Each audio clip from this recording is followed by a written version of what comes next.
What is your number and what does it say about you? Stay tuned.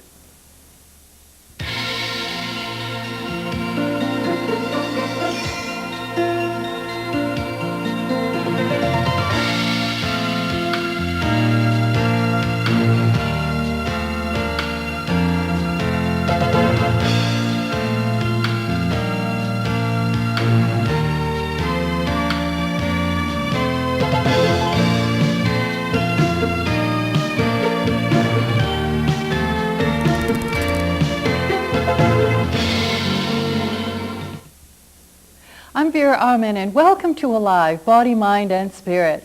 This is an Enneagram, and while you may not understand what it means, it has become a very popular and significant tool for learning about yourself and others. And to tell us more about what an Enneagram is Dr. Andrew Hahn.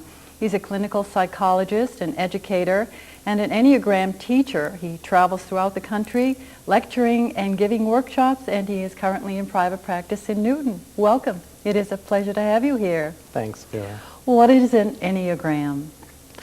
Well, on a certain level, what the Enneagram is essentially is a map of the human condition. It tells us that there are 9 different stories and 9 ways that people organize experience, so that we're all looking at the world through a different lens. And this tells us the different lenses that we all sort of perceive the world, how we organize our experience, how we pay attention. This is not new. This has been around for a long time. Right. It's been around for hundreds of years. No one knows exactly how long, because it was taught in mystery schools, and it was taught only through oral tradition. And it was never written down until probably the last decade or so. And the basis for it are 9 numbers, and each of those 9 numbers has a story? Essentially, yes. Essentially a kind of,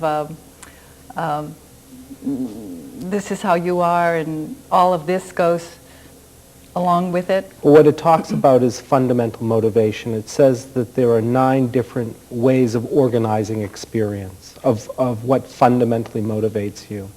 And that behavior comes out of these fundamental organizing passions or principles. So that it really says that we have 9 different ways of organizing our experience, of paying attention in the world, and it describes those quite elegantly. And then what it says is that those filters, the way that we make sense of the world, is really just an obscuring of something more essential. And if you could go into the filter, you could go through the filter, you could get to what was more essential, which is what the real interest of the Enneagram is for me. But on one level, what you have is these really, really elegant stories of personality types, and 9 different personality types. So on one level, what you can do is really understand yourself and understand other people in your life really from their own point of view.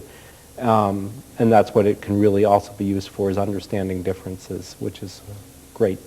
So you understand yourself, and you're able to understand other people's stories, as you say, and then from your perspective you get to, as you filter it, what does that mean exactly? How do you use it? Well, how I use it is, I use it in all kinds of ways. It's the best way I know, it's the best tool I have for understanding differences, because I have, with this tool, it's like you have an opportunity to really know what someone experiences from their point of view. It's like being able to step into who they are and really experience it from the way that they're experiencing it. And to say that there are real differences in the way that we experience things. So that's a great use. Plus you can use it for, couples. You can use it in a whole variety of ways to help people really understand their differences, sort of in a profound way. So because I'm a certain number, I really think a certain way, and you're another number and you think an entirely different way. Our whole way of organizing experience is different. What we see, what we feel, what we sense, the whole way that we perceive things. There's a whole story that you tell, and there's a whole story that I tell, and our stories are different. But people change. As I grow, I change. So does my number change? No. What happens is as you grow, you become more aware of your story, and becoming more aware of your story, you're not so limited by it. when does the number come into being? I mean, when someone is 5 years old, do they already have their number? I believe that it comes into being when, the template is there from the moment of conception.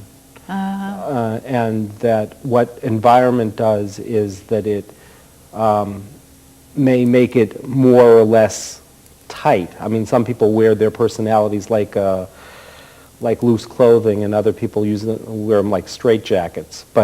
So that's the difference.